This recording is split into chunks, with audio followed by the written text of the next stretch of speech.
August's Back to Basics Challenge, I'm going to be breaking down different moves to show you how to modify them, how to make them easier, how to make them harder, and how to execute them with great form. So today we're focusing on the plank. So I'll be showing you what proper body alignment looks like, how to make the move easier, and how to make the move more challenging if doing a plank is easy for you. So first we're going to start by getting into a plank position, and before I get down, I'm going to suggest that you start on your forearms versus your hands, because that forces more of the work to be done by your core versus your upper body. And the plank is a core move, so that's where we want the bulk of the work to be done. So we're going to start by getting into a forearm plank, and the first thing that I want to talk about is what your hips should look like. So a lot of times I see people with a slight sway in their back or an arch, and this is actually putting the work into your back, which we don't want. So I always suggest people tuck their pelvis, sort of like if you were doing a crunch. You know, you feel that work being done when you do a crunch. That's kind of what we're aiming for. So we're tucking our pelvis under. The next piece of the puzzle is where your hips are in relation to the ground. So a lot of people tend to let their hips dip when they're getting tired. And again, that's just moving the work into your back, and we don't want to do that. So the easiest way to think about it is you want to create a straight line from your shoulder down to your ankle. So your hips aren't too low, and they're also not piked. Now, of the two options, too low and too high is the best one for your back. That's just moving the work into your upper body, which isn't a terrible sin, but that's not the point of the plank. So if you don't know how it feels to have your hips in the right place, I suggest doing a plank in front of a mirror and just watching yourself do it and feeling what it feels like when you get tired, because when you get tired, that's when your form really starts to fall. So now that we've got the hips and the back, I'm going to talk about your chest.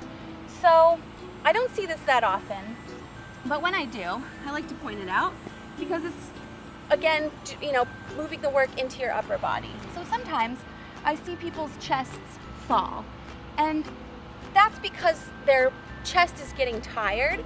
So it's letting the shoulders do the work by moving the chest down. So when you're in a plank, move your chest down before you really get started and press your shoulders down into the ground so you can feel what it feels like to engage your upper body in the plank. And then you'll know what it feels like when you start to lose that. So a lot of people just want to go for as long as they can in a plank, and they let their form slip because they think, well, I'd rather do a minute than 30 seconds. I'd rather do a minute of a bad plank than 30 seconds of a good plank. But when you do that, you're not doing the work. So the other muscle groups start to engage. So even though you might be able to go for a full minute, your upper body or your back is taking the brunt of that work, and so you're not really strengthening your core once your form goes. So that's something to think about. Doing a shorter amount of time with a proper form will actually get you better results. So let's talk about modifying the plank. A lot of people can't do a full plank. They've got some weakness somewhere, and sorry about the sirens. And so they need to modify. So there's some really easy modifications, and I just want to make sure that you're doing them properly.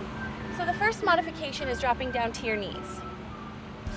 When you're on your knees and you're doing a plank, you want to make sure, again, that your pelvis is tucked and that your hips are making a straight line from your shoulders to your knees. I see this a lot of times. That's just moving the work into your chest. So again, I suggest going in front of a mirror and just seeing what this feels like. Also, you don't want to do what I was doing, which is tucking your toes, because you're actually making it easier on your core. So keep flat feet. So basically everything beyond your knee is not being used in this move. So keeping your hips down, your core tucked on your knees, just like in a regular plank, will make sure that you're doing as much work as you can in this modification. The second modification that I see is on your hands. So this is sort of that in between. So somebody brand new to a plank would do the plank on their knees to start. And then before they went into a full plank on their forearms, I would suggest going up onto your hands. That just transfers some of the work up into your upper body while still keeping your core engaged. So in this position, I'm looking for the exact same body alignment that I am expecting in a forearm plank. So I want people to have their hips in line with their shoulders and ankles. I want to see their pelvis tucked so their core is engaged, and I want to see their shoulders pressed down. So I don't want to see their chest sagging. I want to see it nice and strong.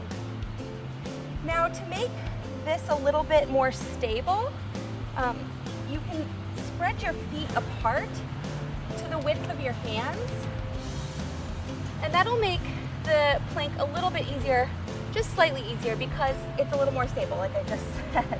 So when your feet are together, your core has to keep you from tipping one way or the other, which when you get really tired, you do start to shake a little bit. So if you get tired, you can always start with your feet together and then move them apart as you get tired. It also engages your hip flexors slightly, so you're moving a little bit of the work lower down in your core. All right guys, that was my plank breakdown. I hope you found that helpful. I'll see you next week when we work on deadlifts. Thanks for watching, bye.